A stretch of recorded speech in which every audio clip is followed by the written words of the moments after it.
Hi guys, I would like to share with you my daughter's fashion and textiles sketchbook. It's a really large A3 sketch pad, so I've got my camera set at a distance. As you can see, the first beginnings in her sketchbook is of a different style of feathers done in different ways using pastels, colouring pencils, lead pencils, and I think she's finished off with some pastels here.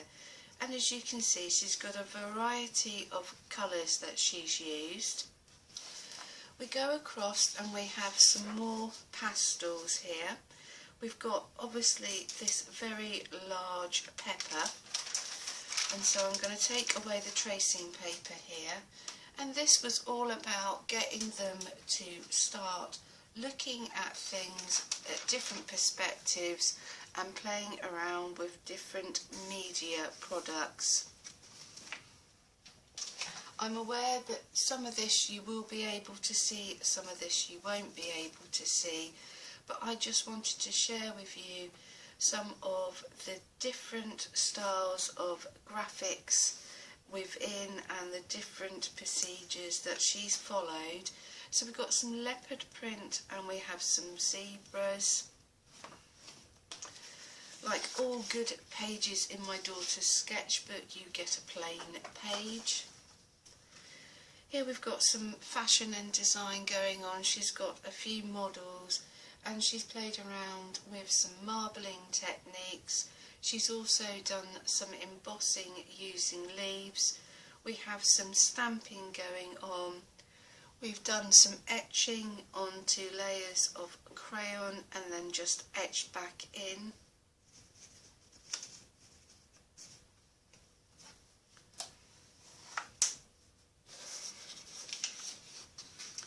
We've got a hand-drawn turtle.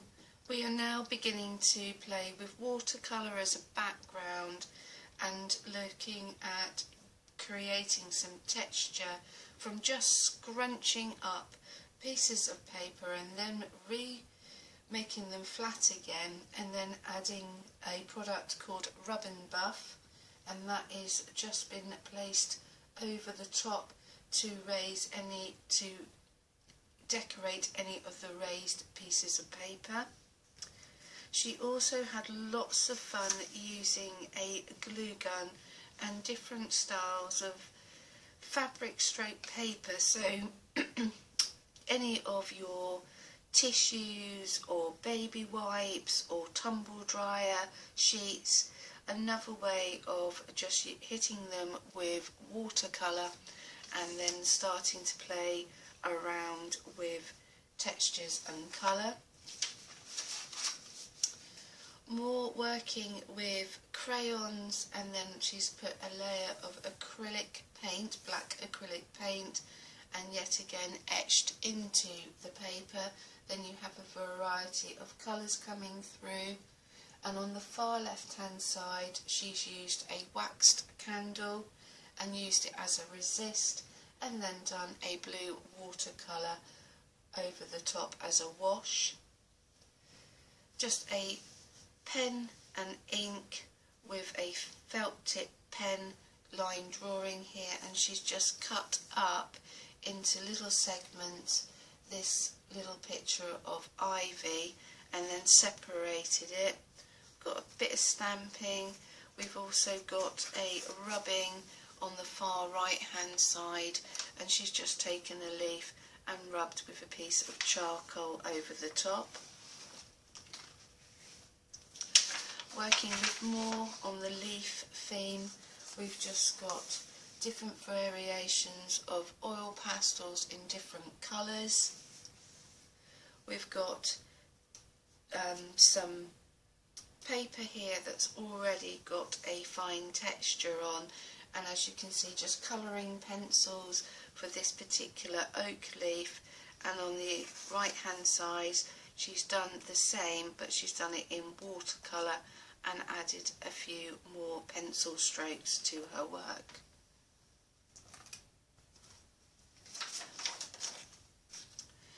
Now on the left she has just taken little segments of images that she's seen in pictures, and so this is the first process of just like, this is part of a shell, this is part of a feather, this is obviously a paw from an animal, these may well be seeds that they had on the table, and she's just taken a small proportion of the image.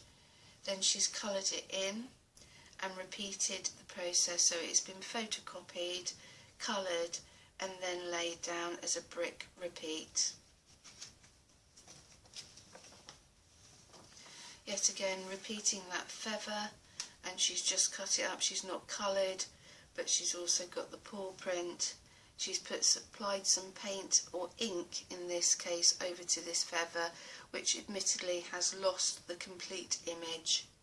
She's repeated here, but in various ways, a mirror repeat she's placed here of this particular image. And as you can see, moving the squares around, putting everything side by side, and these have just been done with felt tip pen. But it's interesting how a simple pattern can be repeated and it becomes a lovely integral part of art. And we've got, just finishing off here, rotating of the squares.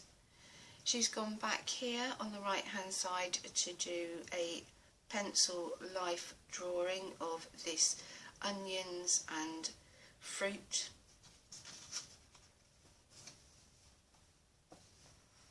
We've got this wonderful piece of vibrant watercolour paper here with this flower that's been done in just biro. Gone back to the original image on the other side of the still life, and she's done it with a light hand, so it's just got a very simple image.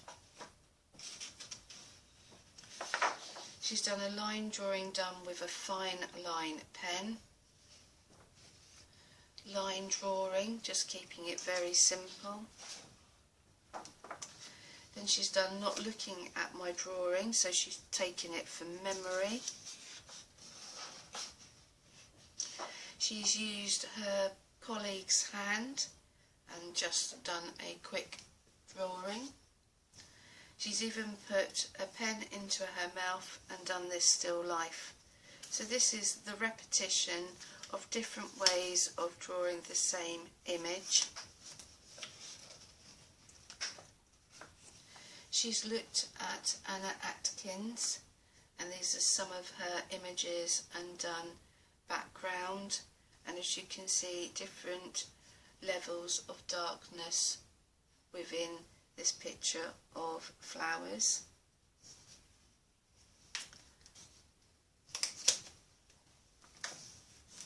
Back to some still lifes. This is a feather but done in ink and watercolour.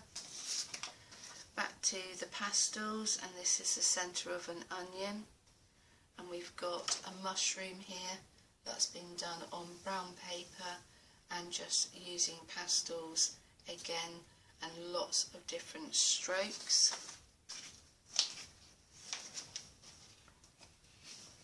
We have a range of daffodils, again done on some brown paper, just some card, line drawings, etching, and a nice array of pictures of daffodils to add a little bit of interest to the page.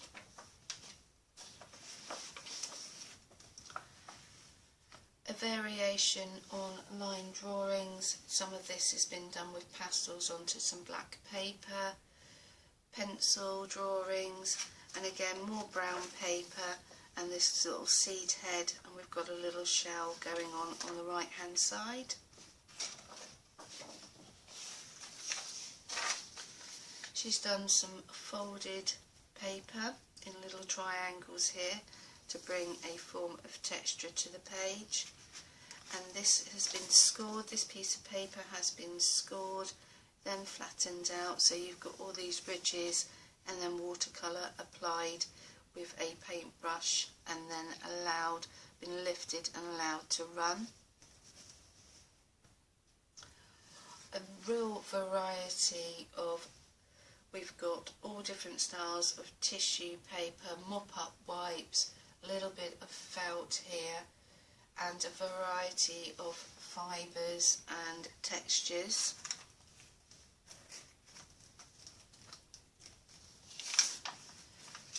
Then my daughter has used a glue gun, and all on the left hand side these are all different variations on patterns using a glue gun, painted over with acrylic, and then using rub and buff over the top to highlight the different contours and curves in the glue.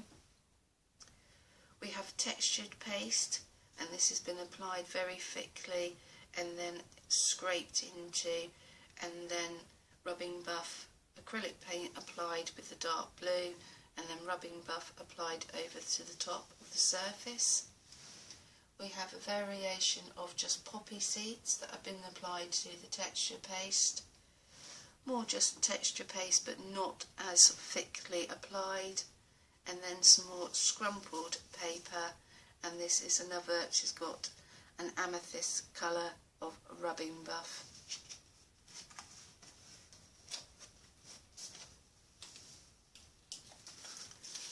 A whole host of variation of textures.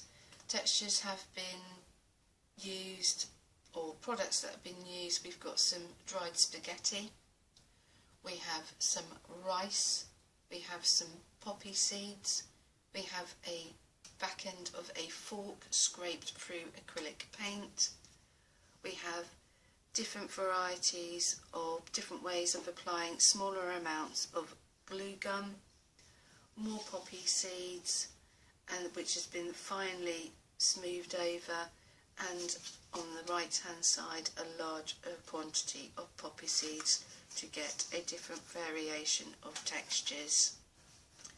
There we go guys, that is the small sketchbook and just part of my daughter's art and fashion diploma. So I'll catch up with you later guys and speak to you soon. Bye bye.